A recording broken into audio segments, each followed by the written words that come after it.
Edward's Day Out by the Reverend W. Awdry. Once upon a time, there was a little engine called Edward. He lived in a shed with 5 other engines.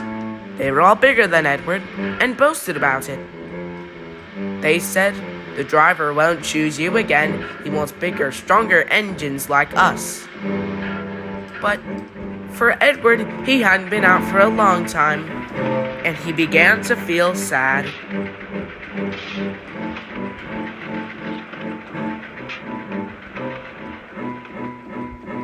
Then, the driver and fireman came along to start work. The driver looked at Edward and said, "What's the matter? Are you feeling sad? Would you like to come out today?"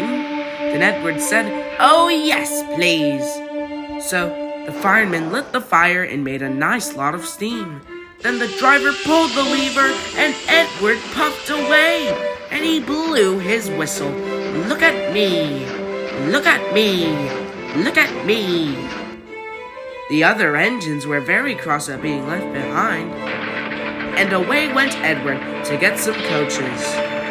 "Look at me! Look at me! Look at me! Look at me! Look at me!" At last, Edward found the coaches, and they said, "Please be careful, Edward. Don't bump and bang us like the other engines do." So Edward came up to the coaches very, very gently, and the coupling was fastened. The coaches were very pleased. "Thank you, Edward. That was kind. We are glad you're taking us today."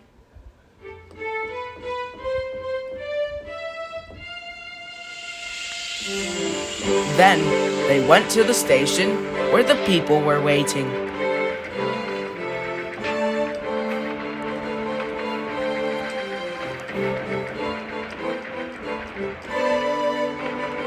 "Here we are, here we are, here we are, here we are, here we are. Come along, get in quickly, please." So everyone got in quickly, and Edward waited happily for the guard. He waited and waited for the guard to blow his whistle and wave his green flag. He waited and waited, but there was no whistle or green flag. Edward began to get anxious. "Where is that guard?" The driver and fireman went for help, and Edward began to get cross. "Are we ever going to start?" Then a little boy shouted, "Here he comes!"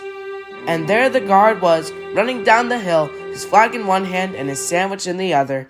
He ran onto the platform, blew his whistle, and jumped into his van. Edward puffed off. "Here we go, here we go, here we go." He did have a happy day. All the children waved at him as he went by. And he met old friends at all the stations too. "Good day, Stephen. Nice to see you again. What's happening on your branch line, eh?" "Oh, well, I've been promoted to take bigger trains. And I can blow steam much easier as well. Speaking of steam, I've got to go. Goodbye. You worked so hard today. We'll take you out again tomorrow." Hooray.